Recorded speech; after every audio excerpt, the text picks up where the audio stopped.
الله أكبر الله أكبر الله أكبر الله أكبر.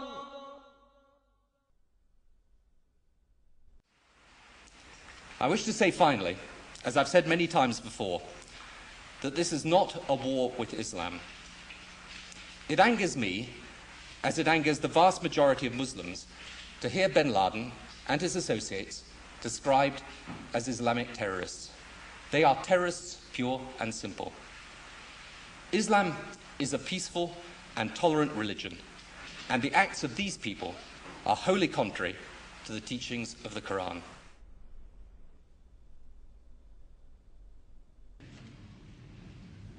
I also want to speak tonight directly to Muslims throughout the world. We respect your faith.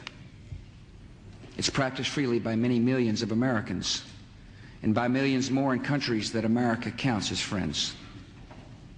Its teachings are good and peaceful, and those who commit evil in the name of Allah blaspheme the name of Allah. The terrorists...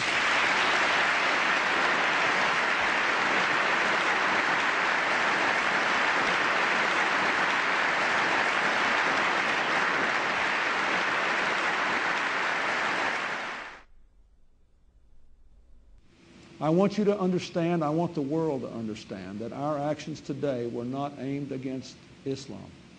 The faith of hundreds of millions of good, peace-loving people all around the world, including the United States. No religion condones the murder of innocent men, women, and children.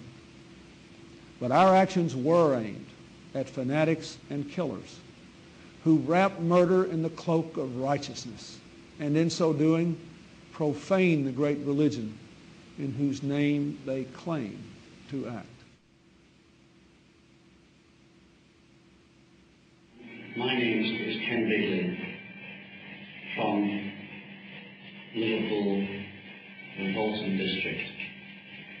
I'm here in Iraq, and I think this is possibly my last chance to speak to somebody who will listen from you. I need you to be compassionate, as you've always said you were, and help me. I don't want to die.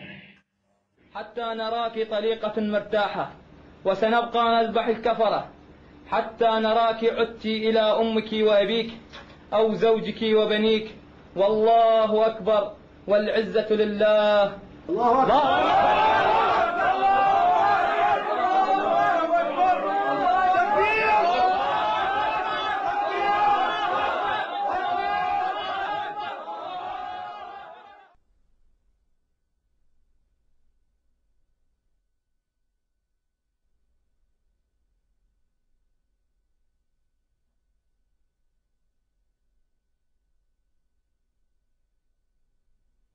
The tendency of Western political leaders to deny the connection between Orthodox Islamic mainstream and terrorist violence is replicated in the universities and the media. Wherever you look, both in Western Europe and in North America, the members of the elite class have this tendency to proclaim Islam, some mysterious, authentic Islam, to be peaceful and to be tolerant, and those Muslims prone to violence are proclaimed to be non-representative fringe. Well, I would really appreciate if people who make such claims could then explain the continuity of violence from the earliest day of Islam, from the earliest days of the Prophet and his immediate successors throughout the 13 centuries of recorded history. The real burning question in the world today is, does Islam and Islamic civilization actually sanction the violence that we're seeing being perpetrated in its name around the world? And to that we have to answer, if we're going to be honest about it, an unqualified yes. The Islamic sources, the Islamic texts, starting with the Quran, but not limited to the Quran, the Islamic texts including the Hadith, Islamic tradition, Islamic theology, Islamic law, the traditions of the interpretation of the Quran throughout history and Islamic history itself all bear witness to the fact that Islam has a developed doctrine, theology, and law that mandates violence against unbelievers. The origins are, of course, in the Muslim desire to impose all over the world the only religion, the only just religion, which is Islam, and the suppression of all other religions in order to establish the rule of Allah over the whole earth. This is a religious duty which binds the whole community and which the Muslim community is obliged to impose, because they are obliged to obey the order of Allah, and this is the desire of Allah as expressed in the Quranic revelation. I believe that those terrorists that want to do harm to others are applying the true Islam that was practiced by Muhammad and his followers in the early stage of Islam.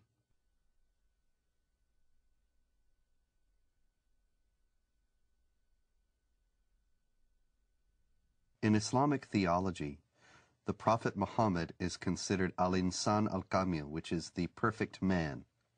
He is the model par excellence to be imitated. He is the person that the more a Muslim is like him, the better off he is. So the Prophet Muhammad is revered today in the Islamic world as the primary model of human behavior.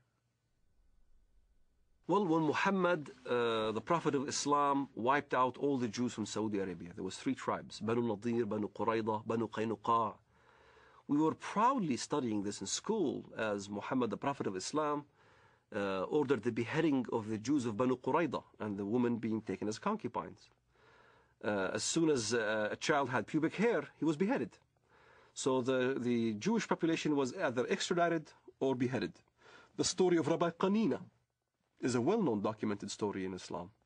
Rabbi Qanina was tortured by the order of the Prophet of Islam himself. His eyes were put out.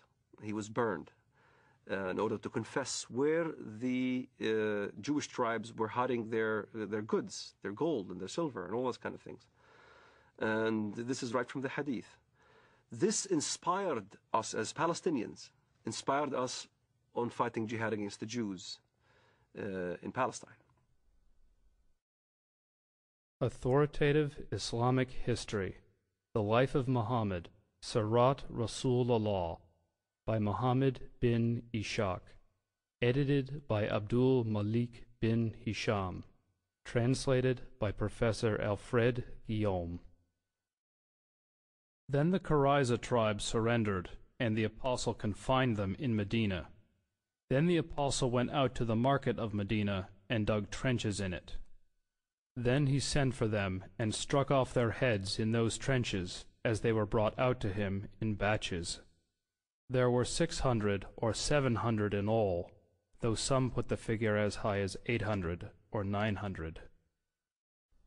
Another example, maybe even more chilling, of the deleterious influence that Muhammad's example has upon the Islamic world was exemplified recently by an Egyptian leader of a radical Muslim party who wrote just recently that he couldn't believe that the beheadings in Iraq were being protested by Muslims.